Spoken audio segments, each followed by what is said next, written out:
ये विश्वास हो जाना चाहिए कि मुझ अनाधिकारी के किसी भी साधन को देखकर नहीं घसीटा गया है, अपनी कृपा से मुझे लाडली लाल ने घसीटा है, तो अब वो मुझे इस माया के प्रवाह में बहने नहीं देंगे। पर हमको अब इस कृपा का अनादर भी नहीं करना है। कृपा का अनादर है मनमानी आचरण करना, आज्ञा के अनुसार ना चल पाना। मानो ये हमारा सबका प्रश्न है। अथ केन प्रयुक्तोयम पापम चरति पुरुषः अनिच्छन्नपि वार्ष्णेयो बलादिव नियोजितः। कल चर्चा हुई थी, जो हमारा स्वधर्म है उसका हमें पालन करना चाहिए। परधर्म भयावह, दूसरे के धर्म को स्वीकार करना मानो भय को स्वीकार करना है। किसी भी प्रलोभन से, बिल्कुल साधारण धर्म, लोकवत धर्म, असाधारण धर्म, अध्यात्म स्वरूप, भगवत प्राप्ति। साधारण धर्म में भी अपने धर्म का परिवर्तन नहीं करना चाहिए। जो हमारी भगवान ने धर्म व्यवस्था की है, जहां हमारा जन्म कर्म जो भी विधान रचा है, हम उसके अनुसार भगवत प्राप्ति करेंगे। जो वर्णाश्रम के अनुसार व्यवस्था, उसके अनुसार हम चलेंगे। ये साधारण व्याख्या है। असाधारण व्याख्या है, कल चर्चा हुई थी, हम प्रभु के अंश हैं। हमारा स्व चैतन्य घन अविनाशी निर्विकार पर शरीर, स्वधर्म भगवत प्राप्ति, परधर्म भोग प्राप्ति। योग होना स्वधर्म है और भोगी होना परधर्म है। इसी से पता चल जाएगा कि हम स्वधर्म में हैं कि परधर्म में। ध्यान दीजिएगा, भगवत योग होना स्वधर्म है और भोगों में रत रहना ये परधर्म है। निर्लिप्त रहना भोगों से स्वधर्म है, भोगों में लिप्त होना परधर्म है। सबकी सेवा करना, कुछ ना चाहना स्वधर्म है, और सबसे सुख चाहना ये परधर्म है। भगवत प्रेम होना स्वधर्म है, शरीर प्रेम, शरीर संबंधी रिश्ते नातों में प्रेम होना परधर्म है। निष्काम होना स्वधर्म है, सकाम होना परधर्म है। निर्मम होना स्वधर्म है, ममता युक्त संसार में बर्ताव करना परधर्म है। अनासक्त होना स्वधर्म है, आसक्त होकर भोगों में, शरीरों में, रुपया में, नाना प्रकार की सामग्री में परधर्म है। तात्पर्य, प्रकृति के संबंध को स्वीकार करके जो कुछ हो रहा है वो सब परधर्म है। परमात्मा के संबंध को स्वीकार करके जो कुछ है वो स्वधर्म है। क्या सुंदर स्वधर्म की व्याख्या है। स्वधर्म चिन्मय, चिदानंदमय, अविनाशी है। परधर्म जड़ धर्म है, परिवर्तनशील है, नाशवान है। प्रभु का अंश स्व, प्रकृति का अंश शरीर। स्वधर्म प्रभु से जुड़ना स्वधर्म, शरीर से, संसार से जुड़ना परधर्म। शरीर संसार के भोगों की इच्छा परधर्म, भगवत प्राप्ति की इच्छा स्वधर्म। चेतन स्वधर्म, जड़ परधर्म। परमात्मा स्वधर्म, प्रकृति परधर्म। बहुत सुंदर, इससे सुंदर व्याख्या स्वधर्म और परधर्म की मिलना कठिन है। परिवर्तनशील परधर्म, एक रस स्वधर्म। दो प्रकार की इच्छाएं होती हैं, एक भगवान की प्राप्ति की इच्छा, एक संसार की प्राप्ति की इच्छा। भगवान की प्राप्ति की इच्छा स्वधर्म है, इच्छा करना चाहिए। संसार की प्राप्ति की इच्छा परधर्म है, भयावह है, भय प्रदान करेगी, दुख प्रदान करेगी। कहीं कुधर्म को, अधर्म को, परधर्म को स्वधर्म मत मान लेना। दूसरे का अनिष्ट भाव, कूटनीति, आप अपने धर्म में इसे कुधर्म बना रहे हैं, ये स्वधर्म नहीं हो सकता। हमारे यहां देवता देवियों की, पशु की बलि चढ़ा रहे कि हमारे इष्ट कुल से चला आ रहा है, और प्रसाद में बोले ये स्वधर्म नहीं, ये अधर्म है। स्पष्ट यज्ञ में आराध्य देव के सामने प्रसन्नता, संकल्प पूर्ति में जो पशुओं की बलि है, कैसा भाव है? इसमें तो कोई बड़ी बहादुरी है? बोले वाले पशुओं को लाके काट दिया और कि इससे अंबा प्रसन्न हो जाएंगी। अरे मां है वो, उसकी भी मां है। जगदम्बा शब्द किसे सार्थक होगा? जगदम्बा शब्द कैसे सार्थक होगा? वो सब चराचर जगत की मां है। मां अपने बच्चे को काट करके ये देखकर सुखी हो जाएगी? नहीं। अगर सुखी होती तो जड़ भरत जी को जब काटा जा रहा था तो अंबा जी काहे को विचलित हो गई? मूर्ति फाड़ के प्रकट हुए, काट के फेंक दिया सब अपने आराधना करने वालों को। यह स्पष्ट यहां आज्ञा है, किसी भी जीव को कष्ट देकर के, बलि आदि देकर कि हमारा स्वधर्म है, बोले यह अधर्म है, स्वधर्म नहीं। दूसरे का अनिष्ट भाव, कूटनीति, दुख देना, नाना प्रकार के जाल में फंसाकर दूसरे को दुख देना, बोले ये कुधर्म है। मनमानी आचरण, शास्त्र विरुद्ध आचरण अधर्म है।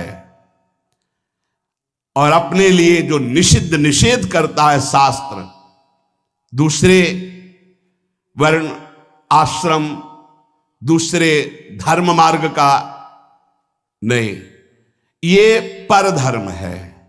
कुधर्म, अधर्म, परधर्म का त्याग करके स्वधर्म में चले तो उसका परम कल्याण हो जाता है। तो अर्जुन ने कहा, महाराज इच्छा नहीं है कि हम पाप करें, पर हमसे पाप हो जाता है। ये अर्जुन जी का प्रश्न नहीं, ये तो भगवान कृपा करके अर्जुन जी के हृदय से प्रश्न करवा रहे हमारे लिए। जैसे कई लोग प्रश्न करना तो नहीं चाहता पर पाप हो जाता है, पाप करते हैं। चाहते नहीं पर पुनः पता नहीं, ऐसा लगता है कि कोई हमारे ऊपर सवार हो गया और हमसे करवा लिया। अथ केन प्रयुक्तोयम पापम चरति पुरुषः अनिच्छन्नपि वार्षणे बलादिव नियोजिता। हे वार्षणे, ना चाहता हुआ ये मनुष्य जबरदस्ती जैसे कोई पाप करा लेता है। ये कौन है जो पाप आचरण करा लेता है? बहुत समझने का विषय है। जो थोड़ा विचारवान पुरुष है, पाप से डरना चाहिए, ये बहुत कष्टप्रद होता है। वो पाप नहीं करना चाहते, अनिच्छिन्न, उनकी इच्छा नहीं कि हमसे कोई ऐसा पाप बने, पर पाप कर्म कर बैठते। ये है कौन जो पाप करा देता है? इच्छा तो नहीं है ना। लोग कहते हैं मेरी इच्छा नहीं थी, फिर पाप कैसे हो गया? तो हम मानते हैं कि आप विचारशील हैं, पाप नहीं करना चाहते, पर भीतर जो पाप कराने की इच्छा है उसको तुमने देखा?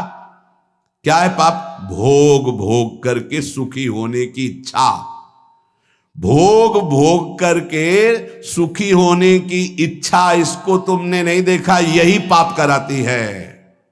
भोगों में सुख है, ये जो तुम्हारे अंदर बैठा हुआ यही पाप करा रहा है।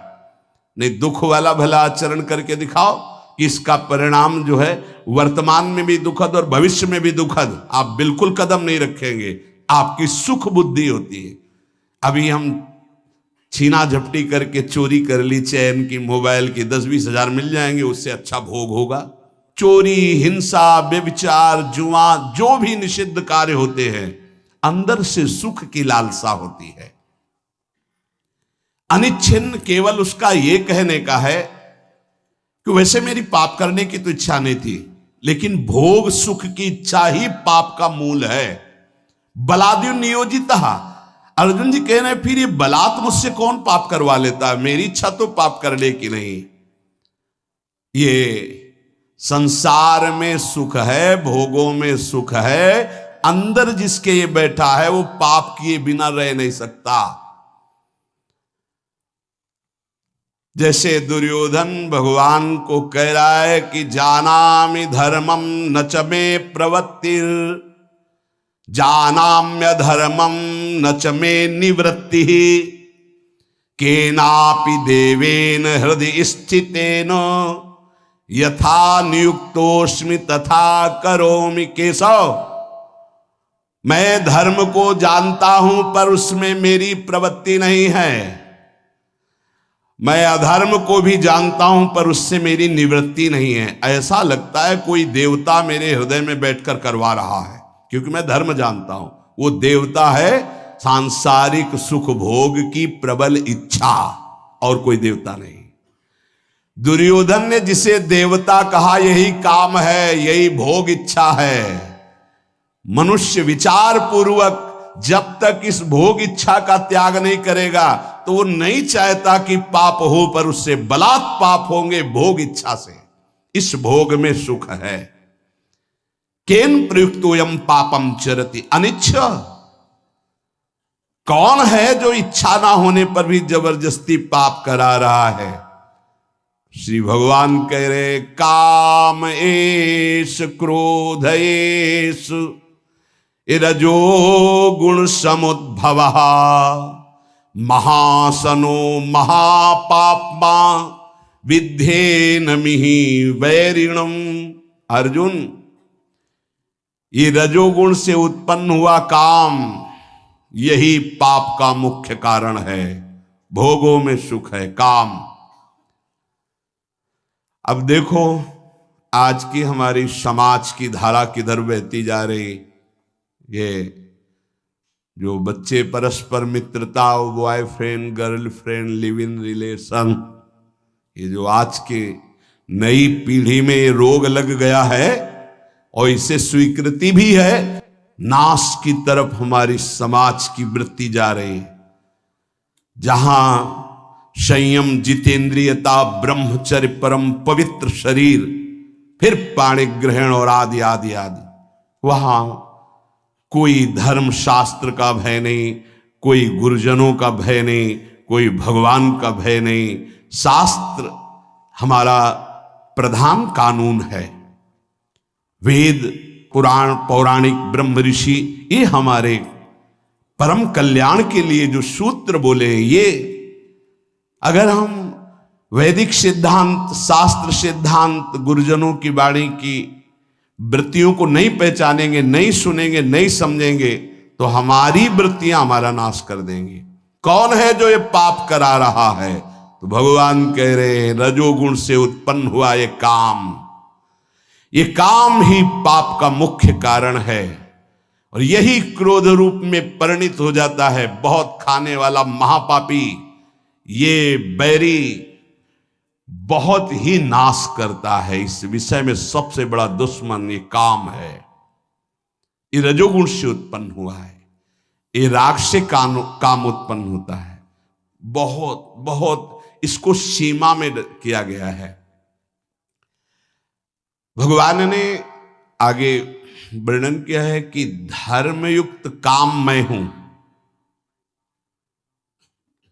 भगवान धर्मयुक्त काम मैं हूं।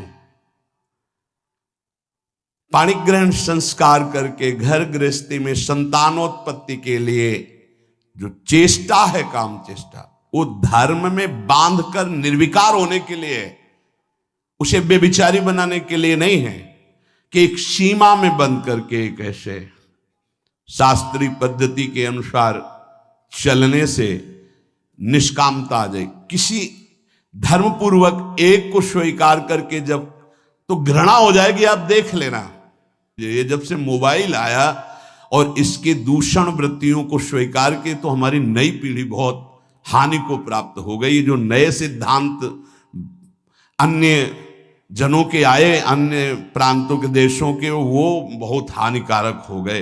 ये भारत है, ये धर्म देश है। शांति प्राप्त करने के लिए विदेशी जन भी हमारे धर्म गुरुओं की शरण होते हैं, हमारे देश के सिद्धांत, धार्मिक सिद्धांत को स्वीकार करते हैं। देख लीजिए, धोती, चोटी, माला वो धारण करते हैं और उनका उतरेल हम धारण करते हैं। फटे यहां से पैंट, जांग दिख रहे, अरे सिल लो भाई। बोले नहीं, वो बड़े आदमी का फैशन है। अरे वाह भाई, गांव में तो अगर कहीं फट जाता था तो कहते तुम्हारा कपड़ा फटा, सिल लो भाई। तो चलो गरीब आदमी वो सिल लेता था, आज बड़े आदमी होके फाड़ के घूमते हैं नहीं। यहां से एक दो बार तो हमने भी पूछा, तो फिर इन लोगों ने बताया टोकना नहीं। क्यों? बोले ये फैशन है। तो हमें लगा कि अच्छा, हम तो कहने वाले थे भैया तुम्हें पता है तुम्हारा पैंट फट गया है। अरे शरीर ढकने के लिए वस्त्र है, वस्त्रों का प्रयोग। यहां फटा, यहां फट, जितना फटा उतना बड़ा आदमी। तो हमें लगता है कि ये तो बहुत मतलब विचित्र कोटि की बुद्धि है। कपड़े पहने जाते हैं तन ढकने के लिए, फट गए तो सिल लिए जाते हैं। बोले जितना फटा उतना महंगा। वह बुद्धि भ्रष्ट है। फिर तो आप जाके बाजार में फटा कपड़ा लाते हो और पहनते हो। अब नवीन बोले विदेशी, मतलब तो हमें लगता है कि हमें अपने भारत देश का जो धर्म है वो शांति प्रदान करता है। क्योंकि शांति लेने के लिए आप काशी में जाइए, आपको लाखों विदेशी जन मिलेंगे जो धर्म गुरुओं के चरणों में बैठ करके हमारे मोक्ष सिद्धांत को, यह सिद्धांत कहीं नहीं मिलेगा आपको। जीवन मुक्तता, परमहंस अवधूत मोक्ष पदवी या भगवत प्रेम, ये आपको यहीं मिलेगा। नहीं, नरक स्वर्ग की बात है, इसके आगे तक की कहीं बात नहीं है। अगर मोक्ष पदवी, जीवन मुक्तता, तो ये यहां की बात है। ये काम बचपन से जहां थोड़ी चेतना जागृत हुई तो ये राक्षस सवार हो जाता है बुद्धि में। अब भय धर्मशास्त्रों का, गुरुजनों का, समाज का, तो इस राक्षसी प्रवृत्ति को शासन में रखा जाता था। अब वो भय नहीं रह गया। हम कहते अगर मित्रता करो तो आजीवन निर्वाह कर ले जाओ। उस मित्रता को चलो भाई, भगवान जैसा युग धर्म के अनुसार तो कम से कम एक का जीवन स्वीकार किया तो आजीवन उसी को स्वीकार करे रहो। ये कामेश, क्रोधेश, रजोगुण समुद्भवा, रजोगुण से उद्भव प्रकट होने वाला ये राग, ये काम ही महान पापी है जो क्रोध रूप में परिवर्तित होकर के नाना प्रकार के हिंसा द्वेष प्रकट कर देता है। ये काम क्रोध में परिणित होता है। ये काम महापापी, कभी ना अघाने वाला। इस विषय में तुम इसको महान दुश्मन जानो। ये कभी तृप्त नहीं हो सकता, चाहे सैकड़ों शरीरों को भोग लो, चाहे लाखों शरीरों को भोग लो, ये पाप के सिवा कुछ नहीं करवा सकता। ये केवल वासना बढ़ती रहती है। वासना अब की बार, शायद अब की बार, इस अवस्था में नहीं, इस शरीर में, इस शरीर में नहीं, इस भागता घूमता है। अनंत काल हो गए हमको भटकते भटकते।